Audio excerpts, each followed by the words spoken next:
Hi friends, welcome back to our channel TET and DSC network. Okay, so theme 3కి సంబంధించి ఇది వచ్చేసి video number 9. So ఈ వీడియోలో వచ్చేసి 8th క్లాస్ హిస్టరీకి సంబంధించి స్టార్ట్ చేస్తా. ఓకే, సో ప్రీవియస్ వీడియోలో వచ్చేసి 7th క్లాస్ హిస్టరీకి సంబంధించి establishment of British in India empire అని చెప్పేసి కంప్లీట్ చేశారు లెసన్లోని ఇంపార్టెంట్ పాయింట్స్. ఈ వీడియోలో వచ్చేసి landlords and tenants under the British and the Nizam. So రైతులు వచ్చేసి బ్రిటిష్ ఇంకా నిజాం టైంలో ఏ విధంగా ఉండేవాళ్ళు, వాళ్ళ యొక్క వర్క్స్ ఏంటి అని చెప్పేసి డీటెయిల్గా చూద్దాం. సో వీడియోని స్కిప్ చేయకుండా ఎండ్ వరకు చూస్తేనే మీకు ప్రతి ఒక్క పాయింట్ అనేది కూడా కవర్ అవుతుంది. Okay, first point, during the time of Mughal empire టైంలో జమీందార్స్ వచ్చేసి ల్యాండ్ రెవెన్యూ అనేది పీజెంట్స్ దగ్గర కలెక్ట్ చేసేవాళ్ళు on the behalf of the empire. Okay, so next point, so in return, so ఈ విధంగా జమీందార్స్ ఇన్ రిటర్న్ లో ఏం రిసీవ్ చేసుకునే వాళ్ళంటే they received a share of the revenue they have collected and also some times also had the right to collect some small local taxes, కొన్ని చిన్న చిన్న taxes కూడా కలెక్ట్ చేయడానికి వాళ్ళకి రైట్ అనేది ఉండేది. సో వీళ్ళు కూడా జమీందార్స్ కూడా కొంత చిన్న బ్యాండ్ ఆఫ్ సోల్జర్స్ అనేది గన్స్ ఇట్లాంటివన్నీ కూడా మెయింటైన్ చేసేవాళ్ళు. Okay, next, so their houses were like small forts. ఈ జమీందార్స్ యొక్క హౌసెస్ ఏ విధంగా ఉంటే చిన్నగా ఫోర్ట్స్ లాగా ఉంటాయి. వీటిని మనం తెలంగాణలో ఏమంటామంటే గడి అని చెప్పేసి పిలుస్తాం. ఓకే, సో ఈ విధంగా ఏంటిదంటే ఈ జమీందార్స్ కి విలేజెస్ లో కంట్రోల్ చేసుకోవడానికి ఎనేబుల్ అయింది. సో ఈ జమీందార్స్ వచ్చేసి రెవెన్యూ కలెక్ట్ చేసే వాళ్ళు అంతా కూడా గవర్నమెంట్ కి ఇంకా పీజెంట్స్ కి ఇంటర్మీడియట్స్ గా వర్క్ చేసేవాళ్ళు. సో వీళ్ళు వచ్చేసి పీజెంట్స్ యొక్క ప్రాబ్లమ్స్ అన్ని కూడా గవర్నమెంట్ ముందనేది పెట్టేవాళ్ళు. Okay, next, the zamindars also owned lands on which the labours worked. So zamindars కి కూడా ల్యాండ్ ఉంటాయి, కానీ అందులో లేబర్స్ అనేది వర్క్ చేస్తారు. సో దీన్ని ఏమంటామంటే self cultivated land or khudkasht lands. So ఇక్కడ కుద్దుకస్త్ ల్యాండ్స్ అంటే ఏంటి, జమీందార్స్ యొక్క ల్యాండ్స్ లో లేబరర్స్ వర్క్ చేస్తే వాటిని మనము కుద్దుకస్త్ ల్యాండ్స్ అని చెప్పేసి అంటాం. ఓకే, నెక్స్ట్, సో ఈ ల్యాండ్ ఓనర్స్ ని మనం ఏమంటామంటే ల్యాండ్ లార్డ్స్ అంటాం. ఈ పీజెంట్స్ ని మనము ఎవరైతే ఈ ల్యాండ్ లార్డ్స్ యొక్క ల్యాండ్ లో కల్టివేట్ చేస్తారో వారిని మనము టీనెంట్ కల్టివేటర్స్ అని చెప్పేసి అంటాం. ఓకే, నెక్స్ట్, సో జమీందార్స్ వచ్చేసి 2 ఇంపార్టెంట్ రోల్స్ ఉంటాయి. ఫస్ట్ వచ్చేసి ఏంటంటే collection of land revenue from the ordinary peasants, next owning lands as landlords. ఓకేనా, ఈ 2 ఇంపార్టెంట్ రోల్స్ అనేది జమీందార్స్ కి ఉంటాయి. అండ్ ఫ్రెండ్స్, మీరు మన ఛానల్కి ఫస్ట్ టైం వచ్చారా? సో ఖచ్చితంగా మన ఛానల్ని సబ్స్క్రైబ్ చేసుకోండి. ఇలాంటి కంటెంట్ వీడియోస్ నేను ఎప్పుడు మన ఛానల్లో అప్లోడ్ చేస్తా. అండ్ ఈ వీడియో కనుక మీకు యూస్ఫుల్ అనిపిస్తే కింద కమెంట్ సెక్షన్లో కమెంట్ చేయండి, ఈ వీడియోకి లైక్ చేయండి అండ్ మీ ఫ్రెండ్స్కి కూడా షేర్ చేయండి. Okay, next, so there were 2 kinds of peasants. So జమీందార్స్కి 2 ఇంపార్టెంట్ రోల్స్ ఉంటాయి అండ్ ఆల్సో పీజెంట్స్కి వచ్చేసి 2 కైండ్స్ నెంబర్స్ ఉంటారు. ఫస్ట్ ఏంటిదంటే ఎవరైతే ఇండిపెండెంట్ గా ల్యాండ్ ఓనింగ్ కల్టివేటర్ చేస్తారో వాళ్ళు రెవెన్యూ అనేది జమీందార్స్ కి పే చేస్తారు. అండ్ ఇంకోటి ఏంటంటే those who were tenants of the landlords. So ఇందాక జమీందార్స్ యొక్క ల్యాండ్స్ లో వర్క్ చేస్తారు చూసారా వాళ్ళు. ఓకేనా, సో ఈ విధంగా 2 టైప్స్ ఆఫ్ పీజెంట్స్ అనే వాళ్ళు ఉంటారు. Okay, next, so when the British gained control over India, ఎప్పుడైతే ఇండియాలో బ్రిటిష్ అనేది గెయిన్ చేసుకుందో దాని యొక్క కంట్రోల్, వాళ్ళు ల్యాండ్ రెవెన్యూ వచ్చేసి ఇంక్రీజ్ చేయడానికి ఎక్కువ ఇంట్రెస్ట్ అనేది చూపించేవారు. సో దీని ద్వారా ఏంటిదంటే to finance the trade and wars, as much as possible to finance the trade and wars. So దాని ద్వారా ఏంటంటే ఫినాన్స్మెంట్ అనేది వాళ్ళ యొక్క ట్రేడింగ్ ఇంకా వార్ కి హెల్ప్ అవుతుంది అని చెప్పేసి. ఓకే, నెక్స్ట్, సో బ్రిటిష్ వాళ్ళకి వచ్చేసి ల్యాండ్ రెవెన్యూ అనేది కలెక్ట్ చేయడం అనేది నీడ్ గా మారింది. అండ్ ఆల్సో వీళ్ళంతా కూడా అగ్రికల్చర్ కి ఎక్కువగా ఎంకరేజ్ చేసేవాళ్ళు. సో ప్రతి ఒక్క పీజన్ కి ఏమని చెప్పేవాళ్ళంటే ఎంత వీలైతే అంత ల్యాండ్ ని గ్రో చేయాలి, క్రాప్స్ ఏవైతే మార్కెట్ లో డిమాండింగ్ లో ఉన్నాయో ఆ క్రాప్స్ ని వాళ్ళు గ్రో చేయాలి అని చెప్పేసి చెప్పేవాళ్ళు బ్రిటిష్ వాళ్ళు. అండ్ ఆల్సో వీళ్ళు especially cash crops exported to England, ఏవైతే క్యాష్ క్రాప్స్ ఇంగ్లాండ్‌కి ఎక్స్‌పోర్ట్ చేస్తారో సో వాటిని ఎక్కువగా కల్టివేట్ చేయాలి అని చెప్పేసి చెప్పేవారు. లైక్ ఏంటివంటే cotton, indigo, sugarcane, wheat and etcetera అని చెప్పేసి ఇచ్చారు. Okay, next, so the permanent settlement or zamindari settlement. So permanent settlement లేదా జమీందారీ సెటిల్మెంట్ అయినా ఒకటే. సో ఇది ఎప్పుడు ఇంట్రడ్యూస్ చేశారు అంటే 1793లో ఇంట్రడ్యూస్ చేస్తారు. ఇది ఇంట్రడ్యూస్ చేసింది ఎవరు అంటే కార్న్ వాల్లీస్ అనే అతను ఇంట్రడ్యూస్ చేస్తారు. సో ఇతను వచ్చేసి గవర్నర్ జనరల్ యొక్క governor. Okay, next, so according to the term settlement zamindars wear given the power to collect the revenue agreed upon in actions. So వాళ్ళు ఏదైతే అగ్రీ చేస్తారో వాటి మీద జమీందార్స్ కి పవర్ అనేది ఉంటుంది రెవెన్యూ అనేది కలెక్ట్ చేయడానికి ఈ సెటిల్మెంట్ ప్రకారం. అదేంటి జమీందారీ సెటిల్మెంట్ లేదా పర్మనెంట్ సెటిల్మెంట్ అని చెప్పేసి అంటాం. Okay, next so therefore it is called as zamindari settlement. Okay, next so ఇది ఏ విధంగా ఉంటుందంటే, ఇది ఏ విధంగా పాస్ చేశారంటే, సో 90% ఆఫ్ ద అమౌంట్ అనేది గవర్నమెంట్కి వెళ్తుంది, 10% వచ్చేసి ఈ జమీందారీస్కి కలెక్షన్ ఛార్జెస్గా ఉంటుంది. ఓకే, సో ఇది వచ్చేసి బ్రిటిష్ వాళ్ళు ఏంటిదంటే ఫిక్స్డ్ అనేది చేసేవాళ్ళు రెవెన్యూ ఎంత కలెక్ట్ చేయాలని చెప్పేసి. సో దాంతో వాళ్ళు ఏమనుకునే వాళ్ళు, కంపెనీకి రెగ్యులర్గా ఇంత అమౌంట్ ఎవ్రీ టైం అనేది వస్తుంది అని చెప్పేసి వాళ్ళు అనుకునేవారు. కానీ జమీందార్స్ ఏం చేశారు అంటే, ఎప్పుడైతే ప్రొడక్షన్ అనేది ఎక్కువగా వస్తుందో అప్పుడు అమౌంట్ అనేది కూడా ఎక్కువనే వస్తుంది కదా. సో దాంతో జమీందార్స్ ఎక్కువగా బెనిఫిట్ అయ్యేవాళ్ళు. అండ్ ఆల్సో వీళ్ళు ఫార్మర్స్ దగ్గర ఎవరైతే పీజెంట్స్గా ఉండేవాళ్ళు అంటే ల్యాండ్ ఓనర్స్గా ఉండేవాళ్ళో అలాంటి రైతుల దగ్గర కూడా చాలా రూట్‌గా అనేది కలెక్ట్ చేసేవాళ్ళు రెవెన్యూ. సో కొంతమంది పీజెంట్స్ వచ్చేసి వాళ్ళకి రెవెన్యూ కట్టలేక వాళ్ళు కూడా టీనెంట్స్‌గా మారాల్సొచ్చింది. అంటే కౌలుదారులు అంటారు కదా! సో టీనెంట్స్ అంటే అదన్నట్టు. సో వాళ్ళ లాగా మారాల్సి వచ్చింది. సో దాంతోటి వాళ్ళు ప్రొడక్షన్ అనేది జమీందార్స్ వచ్చేసి చాలా బెనిఫిట్ అయితుర్రు అని చెప్పేసి ఈ సెటిల్మెంట్ ద్వారా ఉంటుంది. సో దీని యొక్క రిజల్ట్స్ అనేది కంపెనీకి ఏ విధంగా అంటే, the company officials soon discovered that the zamindars were in fact not investing in the improvement of land. So అయితే ఇందాక జమీందార్ సెటిల్మెంట్లో కంపెనీ వాళ్ళు ఏమనుకుంటారంటే, ఈ విధంగా ఫ్లో అనేది ఎప్పటికీ ఉంటే జమీందార్స్ న్యూ ఇంప్రూవ్మెంట్ చేసి కల్టివేషన్ అగ్రికల్చర్ని ఎక్కువగా ఇంప్రూవ్ చేస్తారనుకుంటారు. కానీ వాళ్ళు ఏం చేస్తారు, వాళ్ళు ఓన్గా డెవలప్ అవ్వడానికి మనీ దాన్ని యూజ్ చేసుకునే వాళ్ళు అన్నట్టు. సో ఇది ఒక రిజల్ట్, నెగిటివ్ అని చెప్పేసి అనుకోవచ్చు.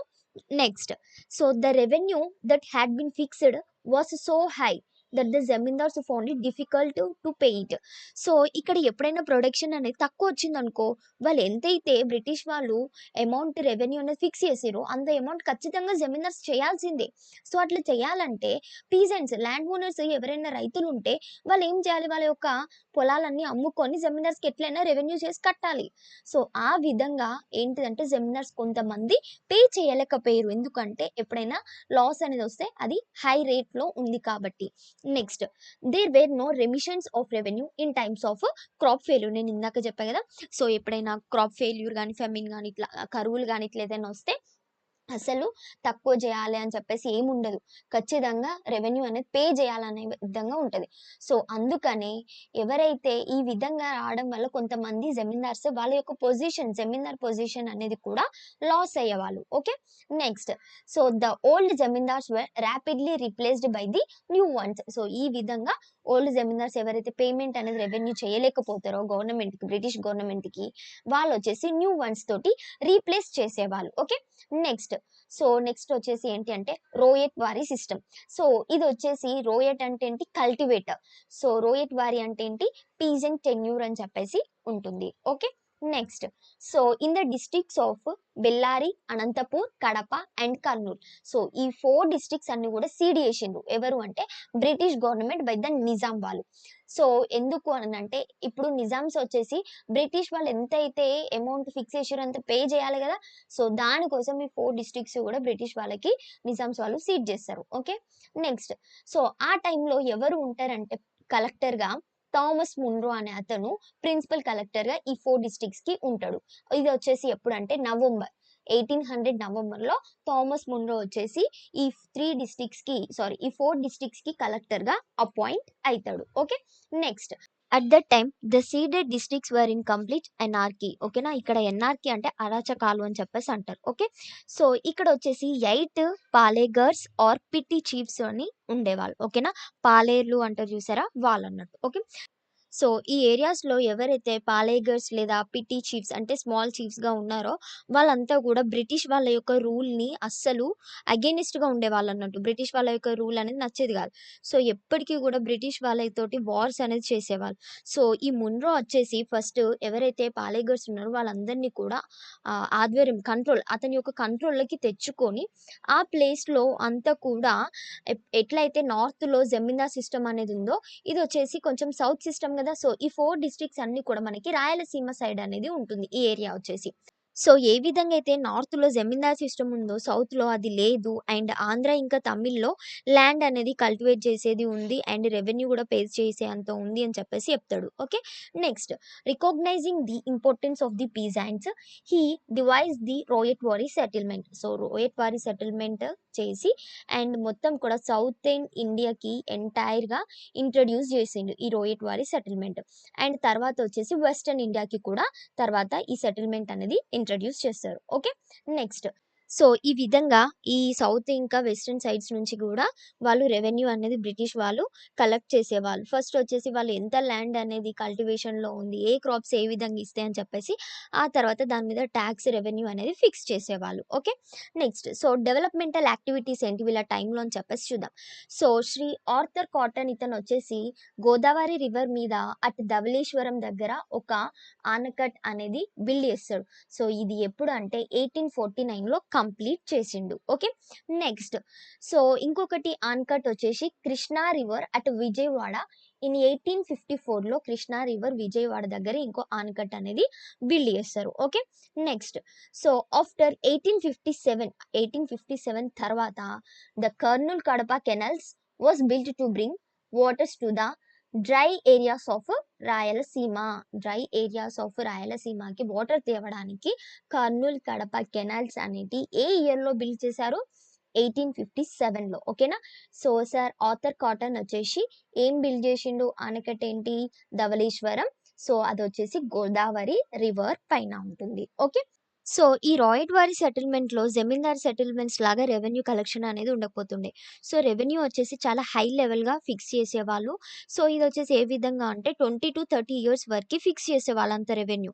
సో, తర్వాత అకార్డింగ్ టు ద కండిషన్స్ మీద, కన్సిడరేషన్స్ మీద బేస్ చేసుకొని మళ్ళా రెవెన్యూ అనేది చేంజ్ చేసేవాళ్ళు. ఓకే.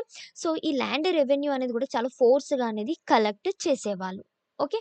సో, ఈ విధంగా రెవెన్యూ వచ్చేసి హైగా ఫిక్స్ చేయడం వల్ల పీజెంట్స్ వచ్చేసి అది పే చేయలేకపోయారు. సో, దానికోసం ఏంటి మనీ లెండర్స్ నుంచి మనీ అనేది బారో చేసుకునేవాళ్ళు. ఓకే.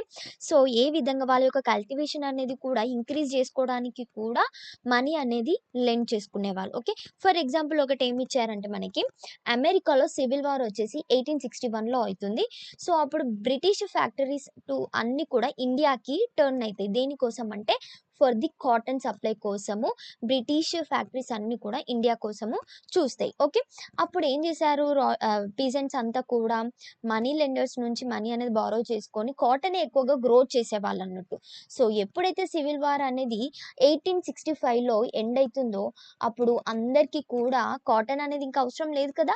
సో, దాని ద్వారా వాళ్ళకి రైస్‌కి తక్కువ కల్టివేట్ చేసేవాళ్ళు. ఎక్కువ కాటన్ మీదనే వాళ్ళు ఎక్కువ కల్టివేషన్ అనేది చేసేవాళ్ళు. ఎక్కువ మనీ అనేది పెట్టేవాళ్ళు. సో, రైస్ వచ్చేసి ఒక కరువుగా మారిందన్నట్టు. Okay. Next so, cotton that fetched 12 annas per kilo in 1864లో 12 యానస్ పర్ కిలో అనేది కాటన్ అనేది బ్రిటిష్ ఫ్యాక్టరీస్ అనేది కొనుక్కునేవాళ్ళు. Now it fetched only 6 annas per kilo. So, ఎప్పుడైతే సివిల్ వార్ అనేది ఎండ్ అయిపోయిందో అప్పుడు 6 యానస్ మాత్రమే పర్ కిలో అనేది తీసుకునేవాళ్ళు. సో, నెక్స్ట్ వచ్చేసి ఏంటి అంటే గంజం ఫెమిన్. ఇది వచ్చేసి ఏ టైంలో అంటే 1865-66 టైంలో వస్తుంది. ఓకే. సో, అప్పుడు ఏంటిదంటే కాటన్‌కి ఎక్కువగా కల్టివేషన్ అనేది చేసేవాళ్ళు గదా! ఆటోమేటిక్‌గా అదొచ్చేసి క్యాష్ క్రాప్. మనం అనేది ఎక్కువగా తినలేము. అవునా? సో, దాంతోటి ఏంటంటే రైస్ కల్టివేట్ చేయడం తక్కువ అవ్వడం వల్ల చాలామంది థౌసండ్స్ ఆఫ్ పీపుల్ ఆకలితోటి చనిపోయిండ్రు. ఫెమిన్ అంటే కరువు. Okay. So, due to the impoverishment many people were forced to migrate to countries such as South Africa, Fiji, Mauritius, Burma, Malaysia and the Caribbean islands. So, అలాంటి islands, అలాంటి ప్లేసెస్‌కి చాలామంది ఫోర్స్‌గా migrate అయిపోయారు. సో, వీళ్ళు ఏ విధంగా అంటే యాస్ ఇండెంట్యూర్డ్ లేబర్స్. ఓకేనా. ఇండెంట్యూర్డ్ లేబర్స్ అండ్ కూలీస్‌గా.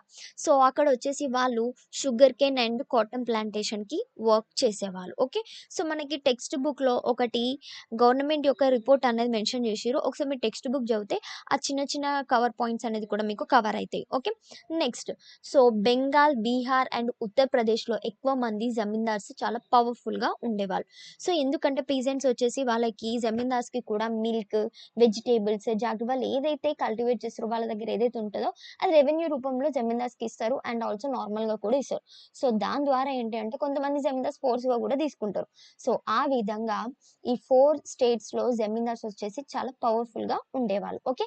So, doras and peasants of Hyderabad state.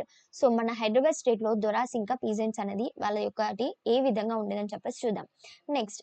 So, in Hyderabad state under the Nizam rule there were many forms of subordinate chieftains. So, Nizam రూల్‌లో చాలా మంది సబార్డినేట్స్ ఉండేవాళ్ళు. లైక్ జగీర్దార్స్, సమస్థానందార్స్, ఇనాందార్స్. సో, వీళ్ళొచ్చేసి వాళ్ళ యొక్క ఇండిపెండెంట్ చీఫ్స్. వాళ్ళ యొక్క రూలింగ్ అనేది వాళ్ళు ఇండిపెండెంట్‌గా చేసుకునేవాళ్ళు. వీళ్ళొచ్చేసి నిజాం వాళ్ళకి సబార్డినేట్స్‌గా ఉండేవాళ్ళు. ఓకే. నెక్స్ట్. సో, వీళ్ళొచ్చేసి రెవెన్యూ అనేది వాళ్ళ యొక్క ల్యాండ్‌లో కలెక్ట్ చేసేవాళ్ళు. And gave a small part to the Nizams. వాళ్ళేదైతే రెవెన్యూ కలెక్ట్ చేసుకుంటారో వాళ్ళ ల్యాండ్స్‌లో చిన్న పార్ట్ మాత్రమే నిజామ్స్‌కి ఇచ్చేవాళ్ళు. సో, దాన్ని ఏమంటారు అంటే పేష్కాష్ అని చెప్పేసి అంటాం. సో, రిమైనింగ్ వచ్చేసి వాళ్ళ దగ్గరనే పెట్టుకునేవాళ్ళు. Remaining revenue. Okay. Next.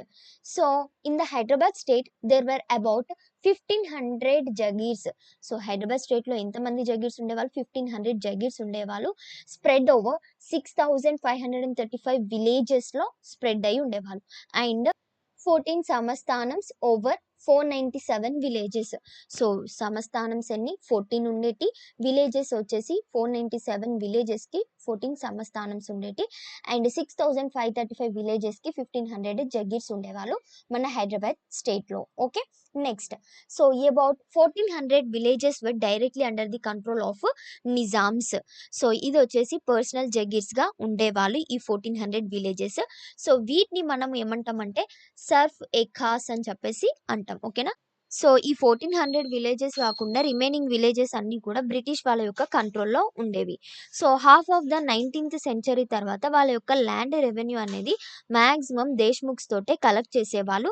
So, దీని ద్వారా ఏంటిదంటే అగ్రికల్చర్ అనేది డిక్లైన్ అయింది. సో, ఈ విధంగా నిజాం గవర్నమెంట్ వచ్చేసి న్యూ ల్యాండ్ రెవెన్యూ అరేంజ్‌మెంట్ అనేది ఎస్టాబ్లిష్ చేస్తుంది. లైక్ ఏ విధంగా అంటే డిస్ట్రిక్ట్ ఆఫీషియల్స్‌ని అపాయింట్ చేసి ల్యాండ్ రెవెన్యూ అనేది డైరెక్ట్‌గా గవర్నమెంటే కలెక్ట్ చేస్తుంది. Okay. Next. So, the old landlords were compensated with a annual payment called rusum. So, old landlords వాళ్ళకి యాన్యువల్ పేమెంట్ వచ్చేసి ఏంటి రుసుమ్. And they were given patta rights of full ownership. So, వాళ్ళ యొక్క ల్యాండ్‌కి పట్టా రైట్ అనేది ఇచ్చేవాళ్ళు. And also the adjoining waste land and the forest. Okay. Next. So, the large landlords were called doras. ఎవరికైతే ల్యాండ్ అనేది ఎక్కువ ఉంటదో వాళ్ళని దొరాస్ అని చెప్పేసి అంటాము. సో, వీళ్ళు కూడా ఫోర్టిఫైడ్ హౌసెస్‌లో ఉండేవాళ్ళు. సో, వాటిని మనము గాడి అని చెప్పేసి అంటాం. సో, వీళ్ళకొచ్చేసి సర్వెంట్స్ అండ్ సోల్జర్స్ కూడా ఉండేవాళ్ళు. సో, వీళ్ళకొచ్చేసి ల్యాండ్ అనేది కల్టివేషన్ యొక్క ల్యాండ్ అనేది ఎక్కువగా ఉండేది. సో, వీళ్ళు డైరెక్ట్‌గా అయినా గూడా కల్టివేట్ చేసేవాళ్ళు. లేదంటే ఫోర్స్డ్ లేబర్స్ అనేది కూడా ఉండేవాళ్ళు.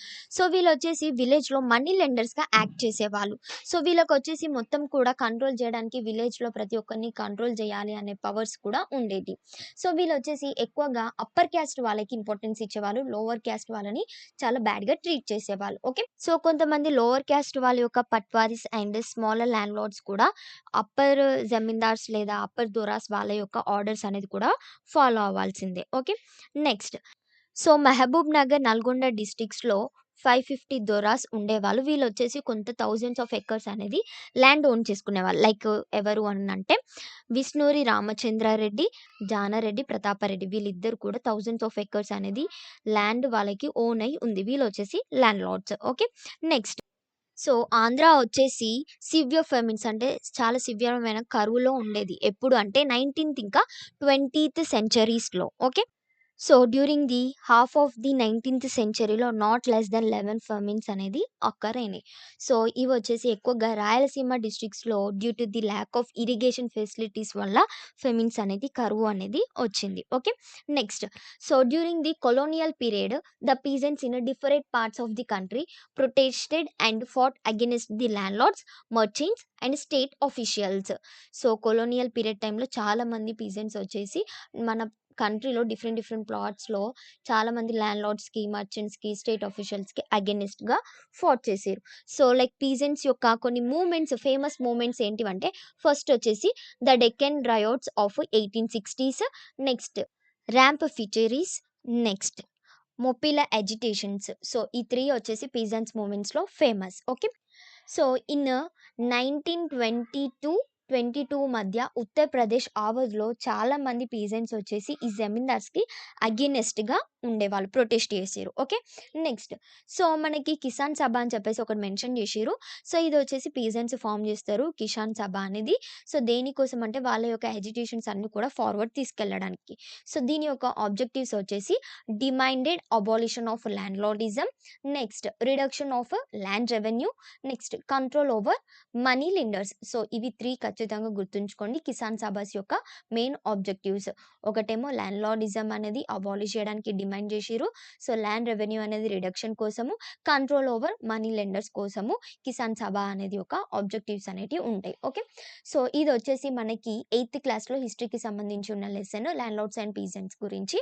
సో, నెక్స్ట్ వచ్చేసి మనకి నేషనల్ మూవ్‌మెంట్ 1 అనేది ఎర్లీ ఫేజ్ అనేది ఉంటుంది. సో, దాని గురించి డీటెయిల్‌గా నేను నెక్స్ట్ వీడియోలో అప్‌లోడ్ చేస్తా. ఓకే.